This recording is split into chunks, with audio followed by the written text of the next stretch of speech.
ନିମାପଡ଼ାରେ ମାଫିଆ ରାଜ ବେଧଡ଼କ ଲୁଟୁଛନ୍ତି ବାଲି।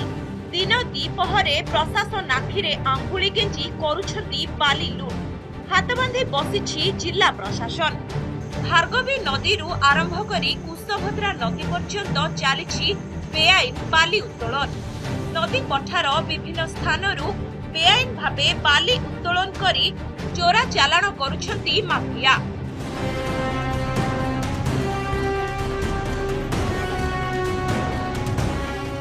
भार्गवी नदी पठार हरिपुर ठारू बलंगा मध्यरे 7 रु ऊर्ध्व स्थान रे बेआईन घाट करी माफिया माने दिन राति ट्रिप बाली और माटी लुटुछंती।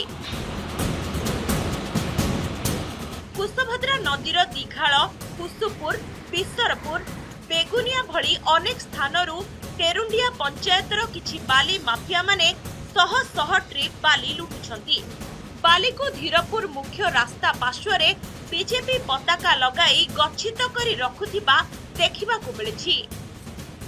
चोरा बाली चालाण कथा कहिले निमापड़ा रे ए कथा सरीबनी। ए कथा हमें बारंबार प्रशासन निमापड़ा तहसीलदार पाखे अभियोग होउछि से कहउछन खनि विभाग दायित्व कई खसी जाउछन।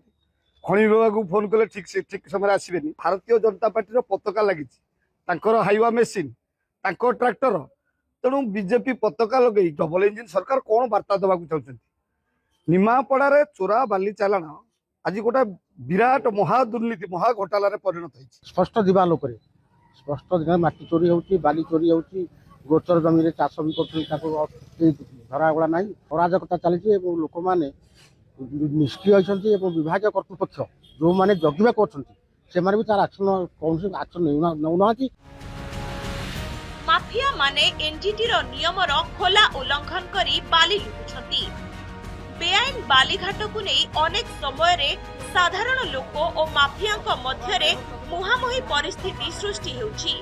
किछि दिन तळे देउली निकटरे ग्रामवासी और बाली माफिया मध्य रे मुहामुही 5 जण गुरुतर होई हॉस्पिटल रे भर्ती होइथिले।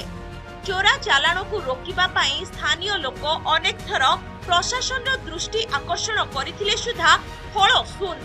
शीघ्र बालीमाटी चालाण उपरे रोक लगाइबा सह निमापड़ा और गोप मुख्य रास्ता पार्श्वरे गच्छित थिबा माटी बाली को जबत करी माफिया विरोध रे कार्यानुष्ठान नेबाकू दाबी होछि।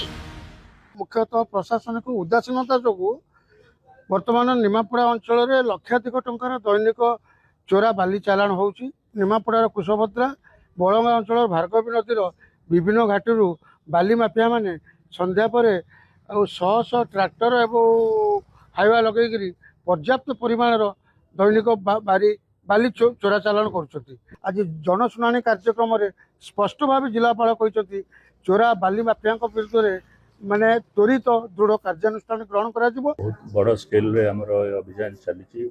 डिस्ट्रिक्ट एडमिनिस्ट्रेशन, पुलिस प्रशासन ए विषय रे अवगत अछंती एवं जो जगह सबू बाली स्टॉक होउची किंबा कोठी उठा होउची हमें तुरंत एक्शन नहीं छु। अपन रिसेंटली जानते पाखापाखि 600 ट्रिप बाली हमें गोटे जगह ठाब करूँ एवं एक्शन नवा प्रोसीजर चली नजर रखीचु। जो जगह प्रकार होची हमें तुरंत एक्शन। एही अंचल रे दिन को दिन चोरा बाली एवं माटी माफियांकर उपद्रव बढ़ी बढ़ी चलीथिबा बेले अन्यपटे मुख्य बाजार देई प्रत्येक दिन शह शह ट्रिप बाली एवं माटी चोरा चालाण करा जाउची। किंतु अभियोग परे मध्य स्थानीय प्रशासन संपूर्ण नीरव साजिथिबा देखिबाकू मिलुची। तबे जिलापालक प्रतिक्रिया परे आगामी दिन में माफिया मानक विरुद्ध रे किभली कार्यानुष्ठान हेउची देखिबाकू बाकी रहिला। निमापड़ारू विश्वजीत मिश्र, नंदीघोष टीवी।